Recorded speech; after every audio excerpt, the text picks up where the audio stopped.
Alleluia, Alleluia, Alleluia, Alleluia. Nawa sa inyo'y manan salita ni Kristong banal upang siya'y pasalamatan.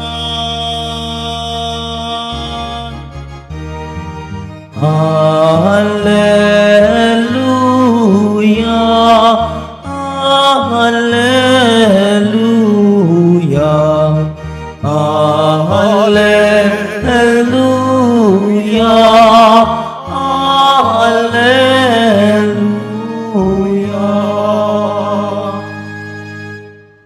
Sumainyo ang Panginoon. At sumaiyo rin Ang mabuting balita ng Panginoon ayon kay San Marcos.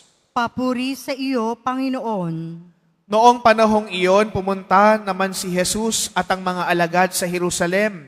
Samantalang si Jesus ay naglalakad sa templo, nilapitan siya ng mga punong saserdote at ng mga eskriba at ng mga matatanda ng bayan. Tinanong siya, ano ang karapatan mong gumawa ng mga bagay na ito? Sino ang nagbigay ng mga bagay na ito? Sumagot si Jesus, tatanungin ko rin kayo. Pag sinagot niyo ako, saka ko lamang sasabihin sa inyo kung sino at ano ang karapatan kong gumawa ng mga bagay na ito. Kanino nagmula ang karapatan ni Juan upang magbinyag? Sa Diyos ba o sa mga tao? At sila'y nag-usap-usap. Kung sabihin nating mula sa Diyos, itatanong naman niya sa atin, bakit hindi niya siya pininiwalaan? Ngunit kung sabihin nating mula sa tao, natatakot naman sila na baka kung ano ang gawin sa kanila ng mga tao. Sapagkat kinikilala ng lahat na si Juan ay isang propeta. Kaya sumagot sila kay Jesus, hindi namin alam. Sinabi ni Jesus sa kanila, hindi ko rin sasabihin sa inyo kung ano ang karapatan kong gumawa ng mga ginawa ko. Mga kapatid, ang mabuting balita ng Panginoon. Pinupuri ka namin, Panginoong Jesucristo. Magsiupo muna po ang lahat. Magandang tanghali po sa inyong lahat. Mga kapatid, ngayon pong Sabadong ito, napakinggan po natin ang Ebanghelyo ni San Marcos tungkol po sa karapatan ni Jesus na magsalita, magturo, mangaral, magpagaling. Pero, ang tanong po sa atin ay ito, mayroon bang karapatan ang Diyos sa iyong buhay? Meron ba? Meron bang karapatan? Kung walang karapatan ng Diyos, umalis ka na dito. Bakit ka pa nagsisimba? Kung walang karapatan ng Diyos sa iyong buhay, tama po ba? Kaya mga minamahal kong mga kapatid, mayroon pong napakalaking problema sa mabuting balita na ito, ang mga kontrabida sa buhay ni Jesus. At sino ito? Ang mga eskriba, ang mga punong saserdote na tumatanong, anong karapatan mo para magturo? Anong karapatan mo para mangaral? Kaninong kapangyarihan nang galing ang lahat ng ginagawa mong milagro? Yan ang tanong nila. Naghahanap sila ng hindi maganda sa kanilang kapwa. Hindi nakikita ang kabutihang ginagawa ng tao. Di ba yan din ang problema po natin sa ating kapwa-tao? Ang nakikita natin, puro kapintasan, hindi ang kabutihan. Pero ang Diyos, kahit po pangit ang nakikita ng mga Pariseo, ng mga eskriba, at ng mga punong saserdote, si Jesus, hindi siya tumigil sa paggawa ng mabuti upang ipalaganap ang mabuting balita ng kaligtasan, upang ipahayag ang kaharian ng Diyos na dapat nating kapuntahang lahat. Kaya minamahal kong mga kapatid, Ano ba ang pinakamahalaga? Ang kapangyarihan o ang paggawa ng mabuti? Mabuti ang kapangyarihan, pero pangit ang mga namumuna.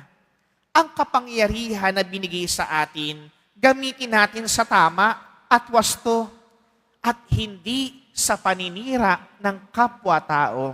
Gayunman din po mga kapatid, pinakita din po ng mga Pariseo at mga Eskriba na kapag ka po sinagot nilang ang binyag ni Juan ay hindi makadiyos, ang binyag ni Juan ay hindi para sa tao, magagalit ang lahat. Kaya tuloy ano po ang ginawa po nila? Ang sinabi nila, hindi nila alam. Mga kapatid, ang totoong kapangyarihan ay hindi kasinungalingan. Ang totoong kapangyarihan ay hindi ang pagtatakip ng katotohanan. Ang totoong kapangyarihan at kalayaan ay ang pagpapakatotoo natin sa harap ng Diyos, sa harap ng ating kapwa, at sa ating mga sarili. Yan ang totoong kapangyarihan upang tayo'y mamuhay ng maluwalhati sa piling ng Diyos. Kaya mga kapatid, hindi mo masasabing makapangyarihan ka dahil may pera ka. Hindi mo masasabing makapangyarihan ka dahil ma-impluwensya ka.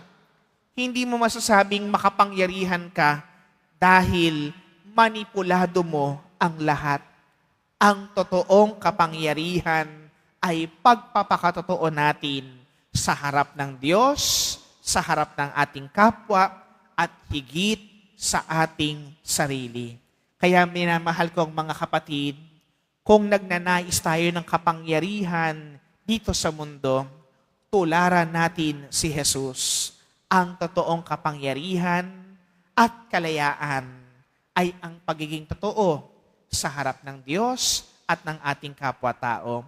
Sa pagkapatuloy po ng ating banal na pagdiriwang na ito, sa ating pagtanggap ng banal na Eucharistia, nawa tayong lahat magkaroon ng karapatan, kapangyarihan at katwiran sa harap ng Diyos upang makamit natin ang pagpapala niyang lubos.